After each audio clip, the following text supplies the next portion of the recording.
आज मैं आपके लिए एक नई मूवी एक्सप्लेन करने जा रही हूँ। तो अगर मूवी अच्छी लगेगी तो प्लीज वीडियो को लाइक करके चैनल को सब्सक्राइब कर दीजिएगा। तो चलते हैं फिर अपनी मूवी की तरफ। कहानी की शुरुआत में हम माइक नाम के एक बारटेंडर को देखते हैं जो एक कंपनी की पार्टी में बारटेंडिंग कर रहा था। उसी पार्टी में मैक्स नाम की लड़की भी होती है जो अपने पति से खुश नहीं थी, जिसके चलते पूरी पार्टी में उसका मूड खराब रहता है। वह ड्रिंक करने माइक के पास आती है, जहां माइक उसका मूड ठीक करने के लिए एक स्ट्रॉन्ग ड्रिंक बनाता है, मगर मैक्स उसकी चीजों पर ज्यादा ध्यान नहीं देती। वह बहुत परेशान थी, इसलिए वह माइक को उल्टा सीधा कहकर वहां से चली जाती है। थोड़ी देर बाद माइक अपना काम करने में बिजी होता है तो पीछे से एक आदमी वहां आकर माइक को कहता है कि तुम्हें हमारे साथ चलना होगा। वह उसे मैक्स के ऑफिस में लाते हैं, जहां माइक देखता है कि मैक्स किसी से कॉल पर लड़ रही है। तो वह फिर से मैक्स का मूड खराब नहीं करना चाहता था, इसलिए वह वहां से जाने लगा। पर मैक्स उसे रोकते हुए कहती है कि तुम यहाँ कितने साल से काम कर रहे हो? तो माइक बताता है कि मुझे यहाँ रहे 8 साल हो गए हैं,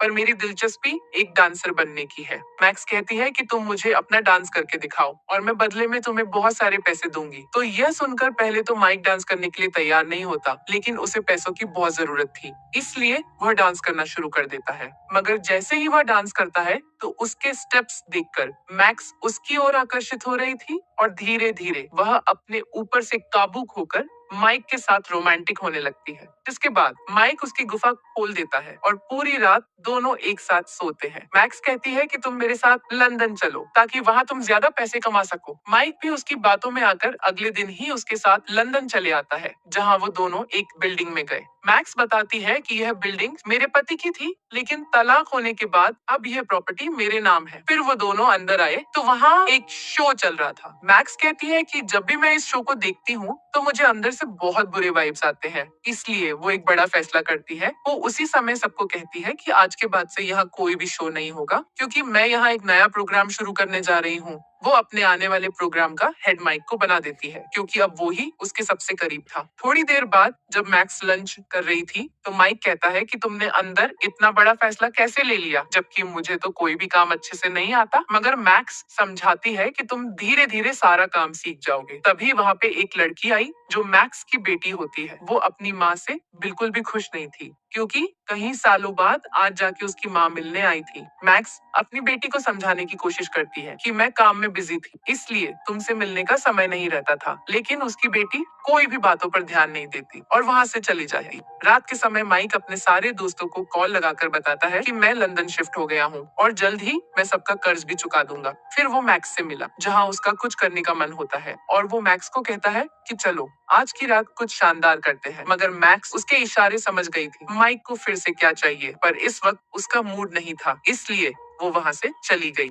अगले दिन माइक और मैक्स अपने काम पर लग जाते हैं, जहां वो अपने आने वाले प्रोग्राम के लिए अलग अलग डांसर्स ढूंढते हैं, और बड़ी ही मुश्किल से उन लोगों को बहुत सारे डांसर भी मिल गए थे। माइक उन सभी को कहता है कि हमें एक ऐसा शो करना है जिससे कि सारी लड़कियां हमारे डांस की दीवानी हो जाएं। सारे डांसर उसकी बातें सुनकर हैरान रहते हैं, क्योंकि उनके अंदर माइक जैसा हुनर नहीं रहता जो अपने डांस से किसी भी लड़की को वश में कर ले, पर वो अपनी पूरी कोशिश करने का प्रयास करते हैं। थोड़े दिनों बाद मैक्स और माइक एक पार्टी में गए, जहां मैक्स अपने सारे दोस्तों को बताती है कि जल्द ही मैं एक ऐसा शो लाने वाली हूँ जिसमें कि डांस की मदद से कोई भी लड़की प्यार में पड़ सकती है। वो कहती है कि माइक और मैं इस पूरे शो को शुरू करने में लगे हैं और कुछ समय बाद ही हमारा नया शो सबके सामने आ जाएगा। मैक्स के सारे दोस्त ये बात सुनकर बहुत खुश होते हैं, क्योंकि अब उनको भी कुछ नया देखना था जो आज से पहले लंदन शहर में किसी ने भी नहीं किया था। फिर घर जाते हुए मैक्स का बहुत मन करता है कि कोई मेरी गुफा में कुछ कुछ करे, और वो माइक को कहती है कि तुम मेरी गुफा में जेसीबी चला दो। लेकिन इस समय माइक का मूड नहीं रहता है और वो कहता है कि ये सब हम किसी और दिन करेंगे। अगले दिन माइक जब सोकर उठता है तो वो मैक्स की बेटी से बातें करने की कोशिश करता है।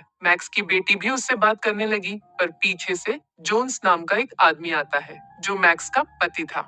जोन्स को पता लगता है कि मेरी पत्नी मैक्स एक नया शो करने वाली है, पर उसे विश्वास नहीं होता है कि कैसे मैक्स हिम्मत रखकर शो खोल रही है।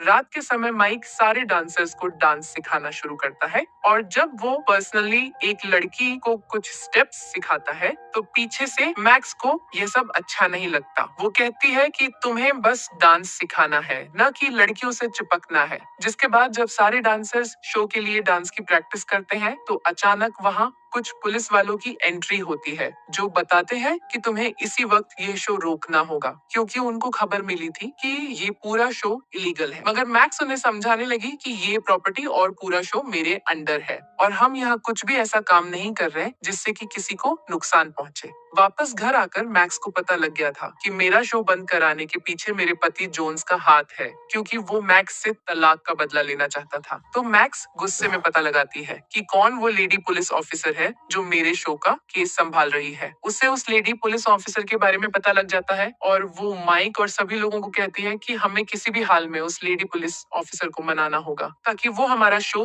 बंद न करे। फिर वो गुस्से से अपने पति जोन्स के ऑफिस में आती है, जहाँ वो कहती है कि तुम कितनी भी कोशिश कर लो मगर मैं अपना शो शुरू करके ही रहूंगी। तो जोन्स कहता है कि तुम बहुत गिरी हुई लड़की हो, क्योंकि तुम वहाँ एक ऐसा शो करने जा रही हो जिसमें कि डांसर्स बस लड़कियों को अपनी ओर आकर्षित करते हैं। और जोन्स चाहता था कि वो उस जगह को ऐसे ही गंदे काम करने से रोक ले। मैक्स भी जानती थी कि जोन्स जो फैसला लेता है वो उसमें कभी भी नहीं हारता, इसलिए वो सीधा माइक के पास गई और रोते हुए कहती है कि सब खत्म हो गया है, क्योंकि जोन्स कभी भी यह शो लॉन्च नहीं होने देगा। और वो बताती है कि मैं तुम्हें बहुत सारे पैसे दे दूंगी, तुम वापस से अपने शहर चले जाओ। मगर माइक उसकी बातें सुनकर जरा भी हैरान नहीं होता। वो कहता है तुम इतने जल्दी हार नहीं मान सकती, क्योंकि मैं तुम्हारे साथ हूँ और हम दोनों किसी भी हाल में यह शो लॉन्च करके ही रहेंगे। जिसके बाद माइक सीधा मैक्स की बेटी के पास गया और उसे कहता है कि मुझे तुम्हारी मदद चाहिए। तो मैक्स की बेटी भी उसकी मदद करने के लिए मान जाती है, जिसके बाद वो दोनों मिलकर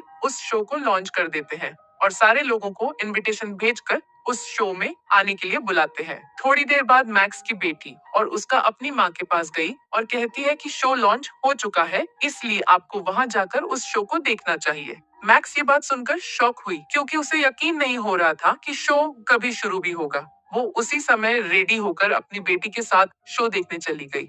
तो उधर माइक भी देखता है कि मैक्स आ गई है, इसलिए वो शो को शुरू करवा देता है, जहां उसकी कराई गई प्रैक्टिस से सारे डांसर बहुत ही अच्छे से परफॉर्मेंस देते हैं और ऐसा लग रहा था कि शो में आई लड़कियां उन डांसर्स को देखकर अपना होश खो रही हैं। फिर आखिरी शो खुद माइक का होता है, जहां वो अपनी स्किल्स से एक लड़की के साथ डांस करता है, जिसमें कि वो दोनों एक दूसरे के बार बार बहुत क्लोज आ रहे थे। माइक भी पूरी कोशिश करता है कि वो अपनी पार्टनर को बेकाबू कर दे और ऐसा ही हो रहा था। उसकी पार्टनर अपना होश खोकर माइक की ओर आकर्षित हो रही थी, लेकिन दूर से ये सब मैक्स को अच्छा नहीं लगता, क्योंकि वो माइक को लाइक करने लगी थी और वो नहीं चाहती थी कि कोई और लड़की माइक के आसपास भी भटके। पर पूरा शो देखने के बाद मैक्स को बहुत अच्छा लगता है, क्योंकि माइक की वजह से यह शो आज सबके सामने लॉन्च हो चुका था। मैक्स थैंक यू कहते हुए माइक से पूछती है कि तुमने इस शो को कैसे शुरू किया। तो माइक उसे पूरी बात बताता है कि मैंने और तुम्हारी बेटी ने मिलकर